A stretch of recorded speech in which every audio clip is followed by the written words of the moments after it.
नमस्कार दर्शकों, news today के इस बुलेटिन में आपका स्वागत है, जहां हम चर्चा और विश्लेषण करते हैं आज की महत्वपूर्ण खबरों का।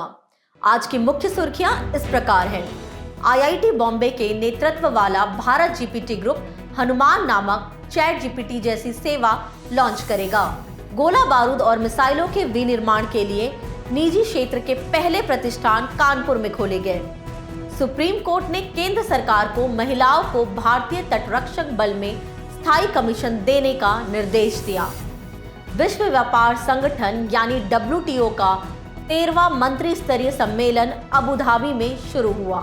Solar energy corporation of India limited यानी SECI ने छत्तीसगढ़ के राजनांदगांव में भारत की सबसे बड़ी बैटरी ऊर्जा भंडारण प्रणाली यानी BESS शुरू की। ECI ने मतदाताओं तक पहुंच बढ़ाने के लिए भारतीय बैंक संघ और डाक विभाग के साथ समझौता ज्ञापन पर हस्ताक्षर किए। चलिए अब खबरों की चर्चा विस्तार से करते हैं और सबसे पहले रुख करते हैं आज की पहली मुख्य खबर की ओर। आईआईटी बॉम्बे के नेतृत्व वाला भारत जीपीटी ग्रुप हनुमान नामक चैट जीपीटी जैसी सेवा लॉन्च करेगा।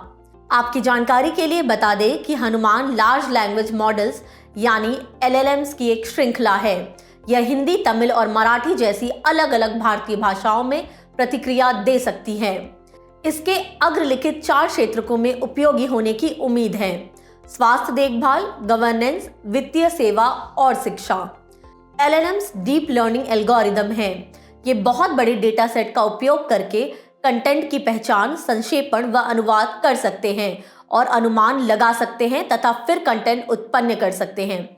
ये इन्हीं डेटा सेट पर प्रशिक्षित होते हैं। वे टेक्स्ट के नए संयोजन बनाते हैं जो उनके प्रशिक्षण डेटा के आधार पर प्राकृतिक भाषा की नकल करते हैं। इसके साथ ही प्रशिक्षण डेटा आमतौर पर विकिपीडिया और ओपन वेब टेक्स्ट सहित बड़े डेटा सेट होते हैं। अब आगे बढ़ते हैं और LLM के उपयोग पर एक नजर डालते हैं। चिकित्सा, यह प्रोटीन संरचना के पूर्वानुमान जैसे कार्यों में उपयोगी हो सकता है। इससे बीमारी के पैटर्न की जानकारी मिल सकती है और परिणामों का पूर्वानुमान लगाया जा सकता है। यह रिटेल क्षेत्र में डायनेमिक चैटबॉट्स के माध्यम से ग्राहकों, उपयोगकर्ताओं को बेहतर अनुभव प्रदान करने में मदद कर सकता है। अगला है सॉफ्टवेयर। इससे सॉफ्टवेयर राइटिंग और रोबोट्स को भौतिक कार्य करना सिखाने में मदद मिल सकती है। वित्त, यह अर्निंग्स कॉल्स को सारांशित करने और महत्वपूर्ण मीटिंग्स की प्रतिलिपि बनाने में सहायक होगा। आपकी जानकारी के लिए बता दें, अर्निंग्स कॉल एक सार्वजनिक कंपनी के प्रबंधन, विश्लेषकों व निवेशकों और मीडिया के बीच एक निश्चित रिपोर्टिंग अवधि के दौरान कंपनी के वित्तीय परिणामों पर चर्चा करने के लिए एक कॉन्फ्रेंस कॉल होती है। और अंत में मार्केटिंग क्षेत्र में भी इससे ग्राहकों के फीडबैक को व्यवस्थित किया जा सकता है। अब बात करते हैं LLM विकसित करने में आने वाली चुनौतियों के बारे में। LLMs को विकसित करने और बनाए रखने के लिए बड़े पूंजीगत निवेश, लार्ज डेटा सेट्स, तकनीकी विशेषज्ञता तथा व्यापक कंप्यूटिंग अवसंरचना की आवश्यकता होती है। भारतीय भाषाओं में LLMs विकसित करने में भारतीय भाषाओं में गुणवत्तापूर्ण डेटा सेट की सोर्सिंग एक बड़ी बाधा है। जनरेटिव प्री ट्रेंड ट्रांसफॉर्मर बनाम LLM की बात करें तो GPT एक प्रकार का LLM है। यह इनपुट के आधार पर मनुष्यों के जैसे टेक्स्ट को उत्पन्न करने के लिए डीप लर्निंग तकनीकों पर निर्भर करता है। इन्हें कई रूप में संबोधित किया जाता है। जनरेटिव, क्योंकि ये प्राप्त इनपुट के आधार पर नया टेक्स्ट उत्पन्न कर सकते हैं। प्री ट्रेंड, क्योंकि उन्हें विशिष्ट कार्यों के लिए ठीक से तैयार करने से पहले टेक्स्ट डेटा के एक बड़े संग्रह पर प्रशिक्षित किया जाता है। ट्रांसफॉर्मर, क्योंकि वे इनपुट टेक्स्ट को प्रोसेस करने और आउटपुट टेक्स्ट उत्पन्न करने के लिए ट्रांसफॉर्मर आधारित न्यूरल नेटवर्क आर्किटेक्चर का उपयोग करते हैं। चलिए बढ़ते हैं हमारी दूसरी मुख्य खबर की ओर। गोला बारूद और मिसाइलों के विनिर्माण के लिए निजी क्षेत्र के पहले प्रतिष्ठान कानपुर, उत्तर प्रदेश में खोले गए। इन 2 प्रतिष्ठानों को उत्तर प्रदेश के रक्षा औद्योगिक गलियारे में खोला गया है। आपकी जानकारी के लिए बता दें कि भारत सरकार 2 रक्षा औद्योगिक गलियारे स्थापित कर रही है। दूसरा गलियारा तमिलनाडु में है। 2001 में रक्षा उद्योग क्षेत्र में भारतीय निजी क्षेत्र की 100% भागीदारी की अनुमति दी गई थी। चलिए सबसे पहले समझते हैं कि आखिर रक्षा क्षेत्र के निजीकरण की आवश्यकता क्यों है। Stockholm International Peace Research Institute SIPRI की एक रिपोर्ट के अनुसार भारत विश्व का तीसरा सबसे बड़ा सैन्य व्यय करने वाला देश है। प्रथम दो देश क्रमशः संयुक्त राज्य अमेरिका और चीन है। साथ ही भारत विश्व में हथियारों और रक्षा उपकरणों का सबसे बड़ा आयातक देश भी है। रक्षा क्षेत्र में निजी क्षेत्र की हिस्सेदारी बढ़ने से रक्षा बजट का हिस्सा कम किया जा सकता है, जो कुल सरकारी व्यय का 13.04% है।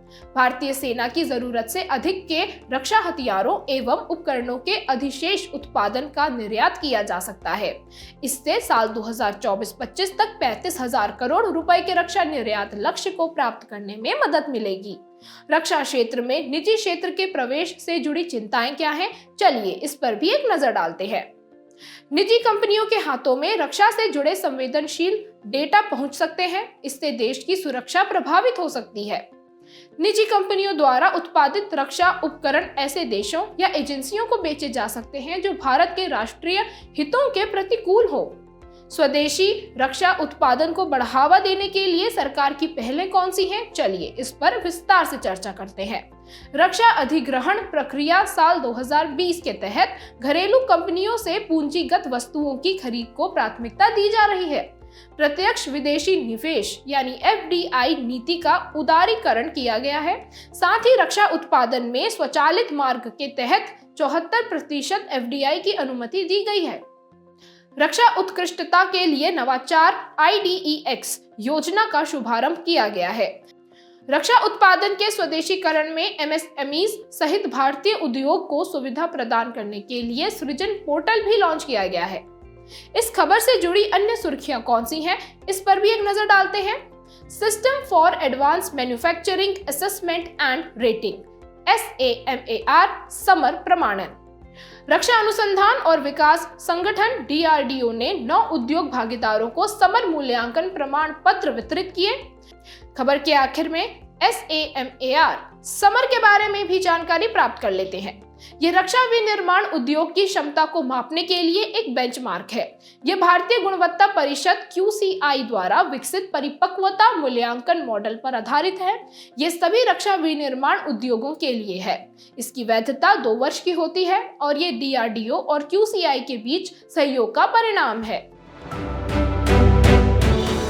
अब बात करते हैं आज की अगली मुख्य खबर की। सुप्रीम कोर्ट ने केंद्र सरकार को महिलाओं को भारतीय तटरक्षक बल में स्थायी कमीशन देने का निर्देश दिया।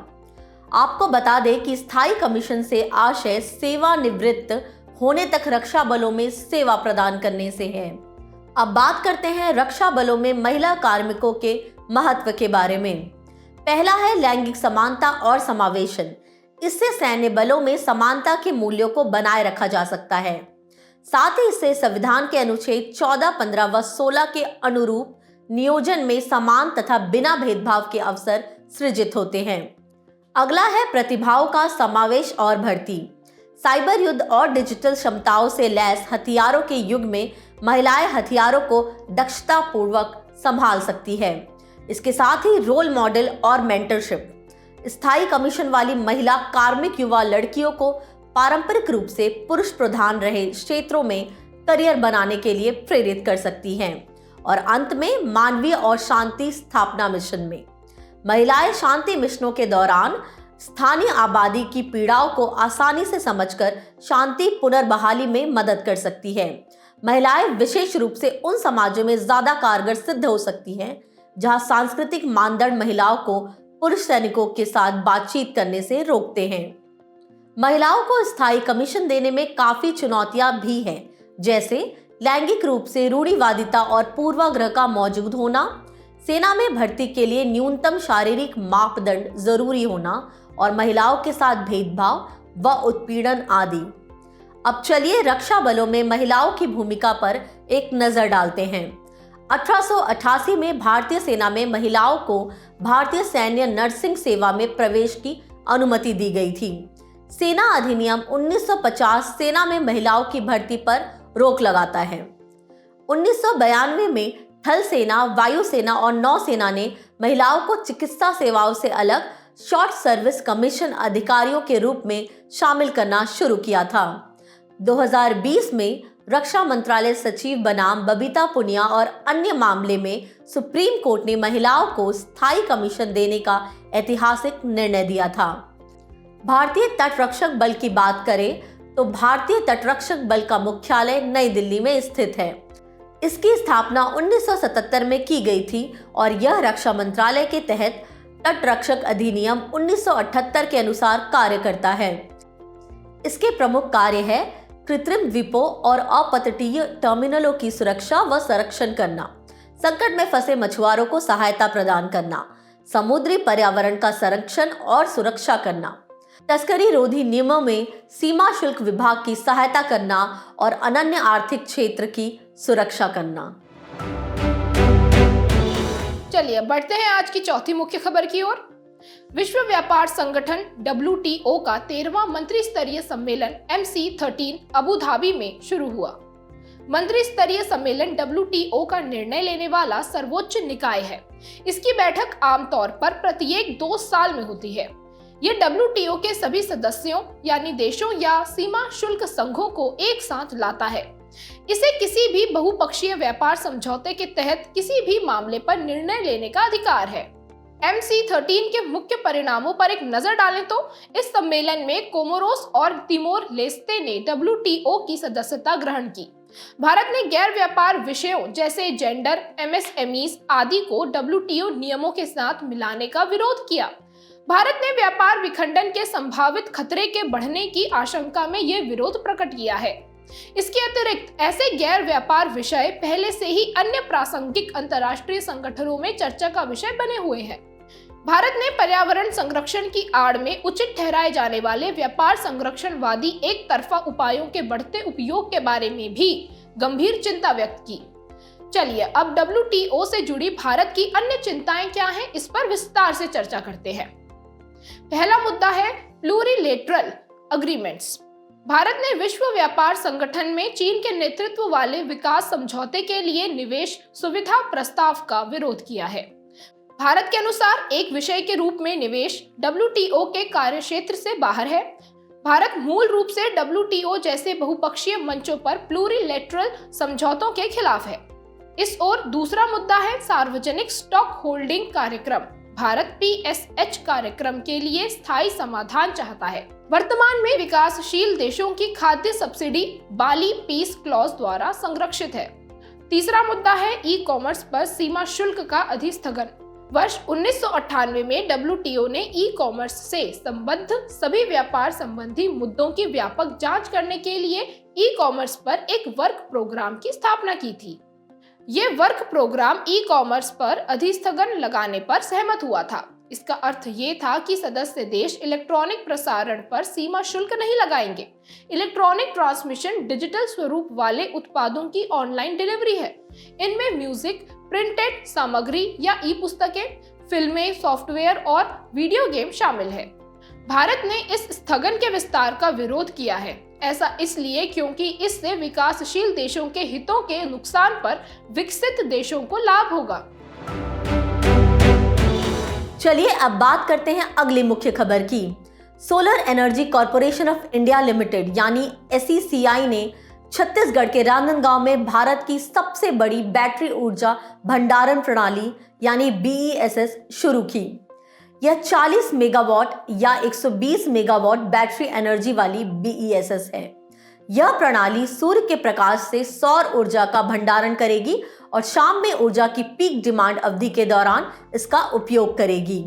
इसे विश्व बैंक और स्वच्छ प्रौद्योगिकी कोष यानी CTF ने innovation in solar power and hybrid technologies यानी ISP&ST प्रोजेक्ट के तहत फंड प्रदान किया है। अब आगे बढ़ते हैं और BESS के बारे में विस्तार से जान लेते हैं। BESS एक इलेक्ट्रोकेमिकल उपकरण है। यह ग्रिड या पावर प्लांट से चार्ज होता है यानी ऊर्जा प्राप्त करता है। इसके बाद यह जरूरत पड़ने पर बिजली या ग्रिड संबंधी अन्य सेवाएं प्रदान करने के लिए उस भंडारित ऊर्जा को डिस्चार्ज करता है। BESS कई कार्यों में सहायक है। यह प्रणाली नवीकरणीय ऊर्जा स्रोतों से प्राप्त ऊर्जा को ग्रिड से जोड़कर ग्रिड से बिजली की निरंतर आपूर्ति सुनिश्चित करती है। इसके साथ ही यह बिजली की पीक डिमांड के दौरान बिजली की मांग को पूरा करने में भी मदद करती है।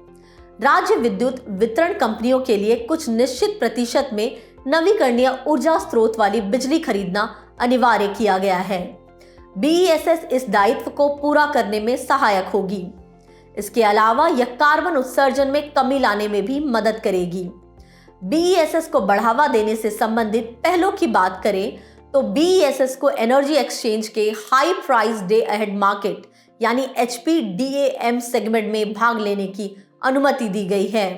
आपकी जानकारी के लिए बता दें, डे अहेड मार्केट एक प्रकार का वित्तीय बाजार होता है जहां बाजार के भागीदार वित्तीय रूप से बाध्यकारी डे अहेड कीमतों पर अगले दिन के लिए विद्युत ऊर्जा की खरीद बिक्री करते हैं।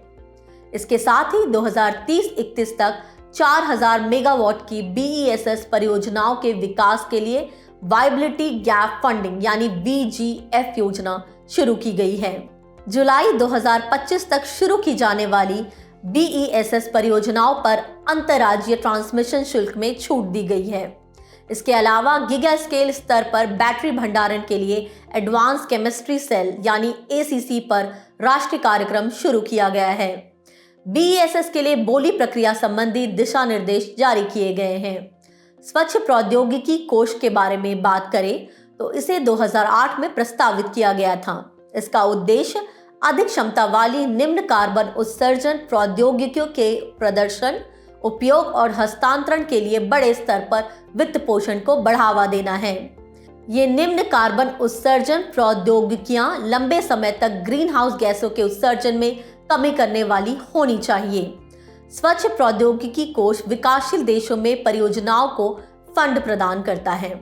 विश्व बैंक CTF के लिए एक ट्रस्टी के रूप में कार्य करता है। Innovation in solar power and hybrid technologies की बात करें तो इसका उद्देश्य यूटिलिटी स्केल पर नई नवीकरणीय ऊर्जा प्रौद्योगिकियों और BESS की परिचालन एवं आर्थिक रूप से उपयोगिता को प्रदर्शित करना है। चलिए अब बढ़ते हैं आज की आखिरी मुख्य खबर की ओर। ECI ने मतदाताओं तक पहुंच बढ़ाने के लिए भारतीय बैंक संघ IBA और डाक विभाग DOP के साथ समझौता ज्ञापन पर हस्ताक्षर किए। ये चुनावी जागरूकता बढ़ाने के लिए भारत के चुनाव आयोग यानी ECI का एक और प्रयास है।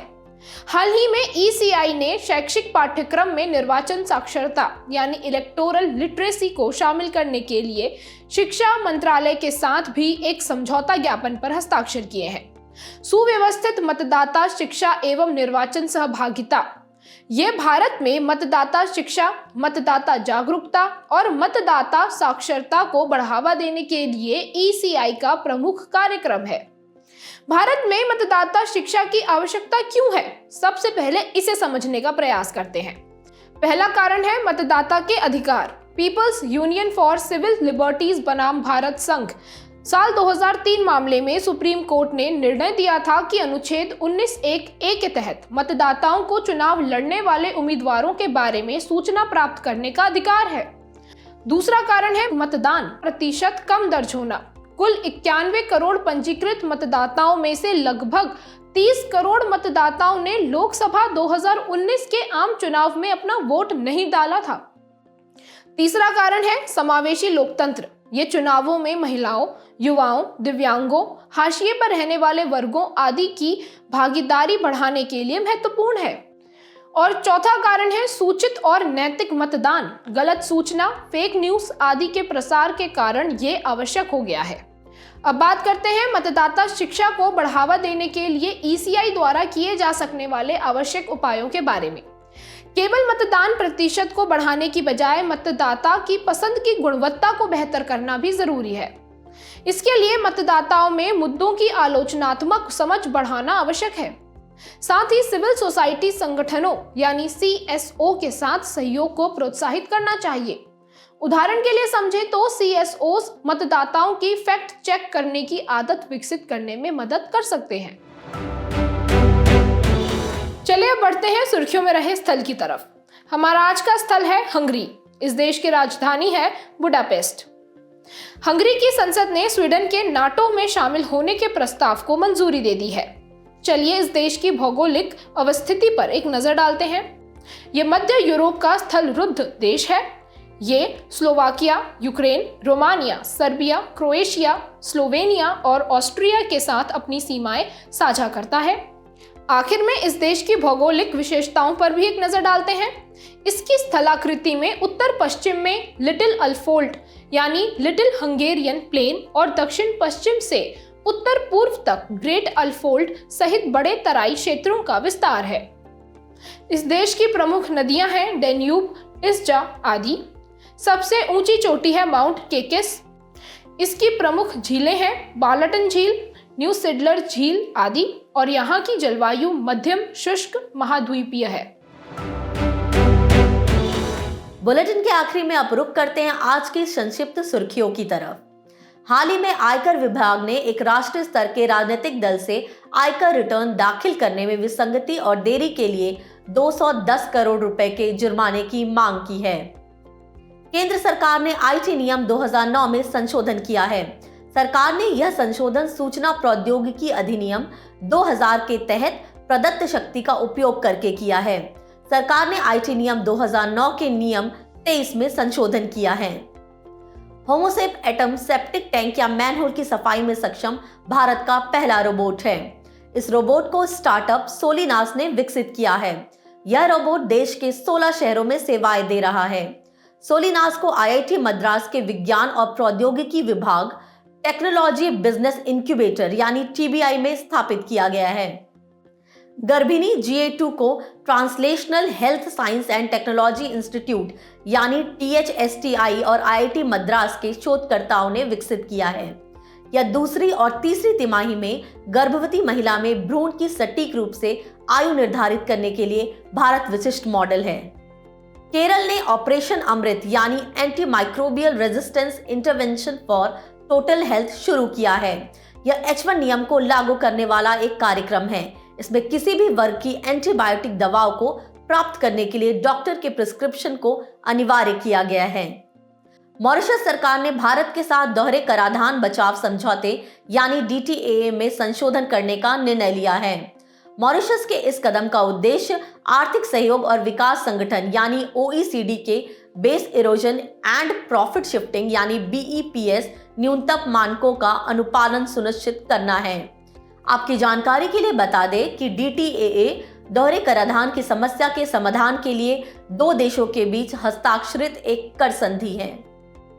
केंद्रीय इलेक्ट्रॉनिक्स और सूचना प्रौद्योगिकी राज्य मंत्री ने निवेशक सूचना और विश्लेषण मंच यानी IIAP लॉन्च किया है। इसे IIT मद्रास ने विकसित किया है। शोधकर्ताओं को लगभग 5500 वर्ष पुराने प्रागैतिहासिक युगीन कंकाल अवशेषों में डाउन सिंड्रोम और एडवर्स सिंड्रोम विकार के साक्ष्य प्राप्त हुए हैं। ये दोनों ट्राइसोमी प्रकार के विकार हैं। इनसे पीड़ित व्यक्तियों में गुणसूत्र यानी क्रोमोसोम की एक अतिरिक्त प्रति यानी कॉपी होती है। जाने से पहले आपकी समझ की परीक्षा के लिए डालते हैं एक नजर हमारे स्पेशल सेगमेंट प्रश्नोत्तरी पर।